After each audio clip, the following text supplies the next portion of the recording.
მოგესალმებით, თითოეულ თქვენთაგან სულმეცი მადლობა იმის, რომ გამოწერდით ჩემი არხი, იმის, რომ ალაიქებთ და აკომენტარებთ, ვინც არ ამთქვით გაგესწრებით მე ვარ კატო.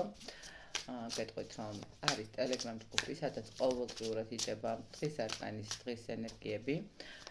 Შეგიძლიათ გადმოხვიდეთ, იპოვოთ კატო კრემი Telegram-ში და მიიღოთ ინფორმაცია თქვენთვის სასურველი, ხო, როგორი დღე გელოდებათ და რას უნდა მიაქცეთ ყურადღება. ასევე პირად დიაგნოსტიკისთვის იცით, რომ უნდა მომწეროთ პირად შეტყობინებაში მითითებულ ნომერზე. რაც შეეხება დღევანდელ გაშლას, მოდით ნახოთ, რა გადაწყვეტილება აქვს პარტნიორს თქვენთან მიმართებაში, რა გადაწყვიტა. პარტნიორი, რომელიც არის პაუზაზე გასული, მოდით ნახოთ ჯერ როგორი ადამიანი მოდის, როგორი ადამიანია. სხვათა შორის ესე ვიტყოდი, რომ ეს ადამიანი არის საკმაოდ რაღაც მომენტში სტაბილურიც, მაგრამ თავისი ნახეთ, თავის პატარ-პატარა შიშები ნამდვილად აქვს.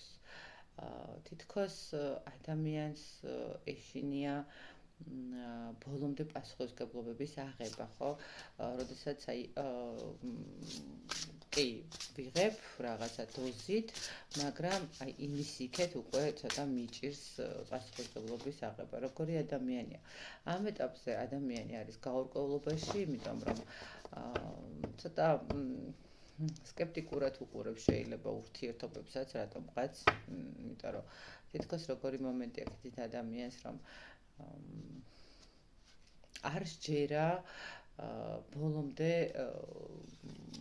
ურთიერთობის. საკმაოდ ტკივა, რაღაცა ვერ გნობს თავს კარგად, ესე ვთქვათ, ხო, ალბათ ეს ურთიერთობიდან გამომდინარე, ხო, ვერ გრძნობს ახლა ამ ეტაპზე, რო გითხრათ, რომ ძალიან დიდი კმაყოფილია ამ სიტუაციით, არა, მაგრამ არ ვიცი, შეიძლება ფიქრობდეს, რომ წასვლა გამოსავალია. რა გადაწყვეტილება მიიღო? ჯერ ვერ გადაუწყვეტია, იმიტომ რომ არ იცის საბოლოო ჯამში რას მიიღებს ამ ურთიერთობიდან.